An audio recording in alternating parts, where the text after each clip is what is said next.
Originaire du Bénin et profondément enracinée dans la vision d'un leadership au féminin dédié à la transformation, Emmanuelle Jordan Adjovi s'impose aujourd'hui comme une figure phare du coaching personnel et professionnel en Afrique francophone. Après avoir cultivé un esprit entrepreneurial marqué, elle est décrite comme serial entrepreneur à la tête de 3 PME prospères. Elle se consacre aujourd'hui pleinement à accompagner des femmes et des hommes dans l'exploration de leur potentiel à travers une méthodologie singulière qu'elle baptise l'analogie du phénix. À travers ce travail, Emmanuelle Jordan Adjovi apporte une voix nouvelle au leadership féminin, non pas celui imposé par des modèles, mais celui qui naît de l'alignement avec ses valeurs, de la confiance retrouvée et du passage à l'acte. Elle incarne l'idée que chaque femme et chaque homme peut redevenir l'auteur de sa trajectoire et non plus simple spectatrice.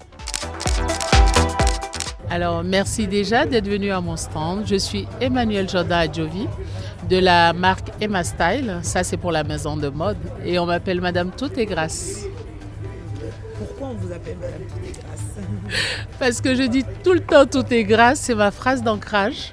Et à la base, je suis venue au Sénégal, j'ai fait des études de pharmacie. Je suis arrivée à la mode par passion.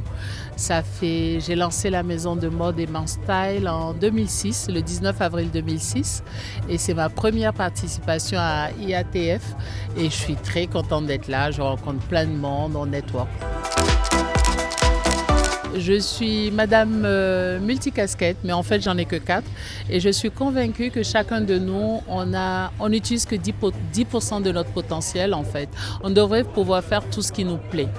Pour la mode, je l'ai commencé par passion parce que j'allais à des rendez-vous, je me mettais un peu en tenue africaine. Et vous savez, j'étais au Sénégal, les gens ne portaient pas particulièrement le wax.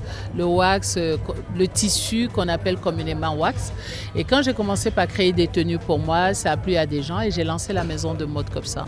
Ensuite, il faut tenir compte du fait que je suis allée me spécialiser dans ce domaine. Et comme je l'ai dit, j'ai lancé cette marque depuis 2006. Je fais un gros fashion show à Dakar, Emma Style Show, où j'invite d'autres créateurs. Hier, j'ai eu le plaisir de rencontrer Alfadi ici. On a participé à des événements ensemble. Pour la deuxième casquette, en fait, c'est une agence d'événementiel parce que j'ai fait une école de gestion.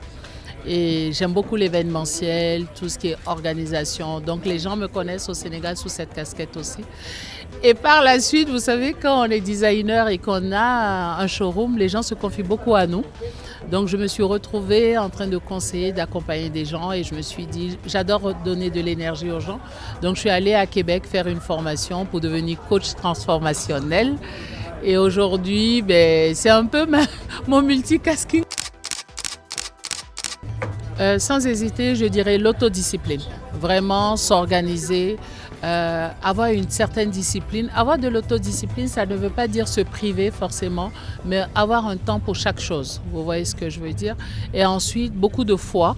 Foi en soi, foi en ce qu'on fait, avoir une force de résilience. Mais je parlais beaucoup plus d'autodiscipline. Par rapport à la mode, vous savez, on souffre beaucoup du syndrome de l'imposteur quand on arrive dans la mode comme ça et qu'on commence par créer. Donc, il y avait ce complexe du syndrome de l'imposteur au début. On ne se sent pas crédible pour parler de mode. Et je pense que c'est la résilience et la foi qui ont fait qu'on a continué. Et ensuite, c'est les clients qui deviennent vos prescripteurs. Donc ça, c'est vraiment le challenge qui a été difficile pour moi à dépasser parce qu'il fallait se perfectionner, être à la hauteur des podiums qu'on côtoie, se bonifier dans le domaine où on prétend faire quelque chose. Ça a été un gros challenge. Par rapport au développement personnel et l'accompagnement des entreprises, au sortir de ça, voilà ce que j'ai sorti. Tout est grâce parce que c'est pas évident. Parce que vous savez, en Afrique francophone, on a l'habitude de vous dire que vous êtes un peu dans tout, vous faites trop de choses. Et quand vous voyez les anglophones, ils sont dans plein de choses et personne ne leur dit qu'ils sont dans plein de choses. Vous voyez l'essentiel, en fait, c'est de performer dans ce qu'on fait. Et on peut échouer, se relever, recommencer, mais vivre de ses passions, c'est quelque chose d'extraordinaire. Action contre réaction. L'action accompagne le mouvement. Le mouvement, supplétant les risques, apportera le résultat. Prenons l'exemple de la prise de parole en public. Les gens craignent de prendre la parole car ils ont la peur de la réaction de l'assistance.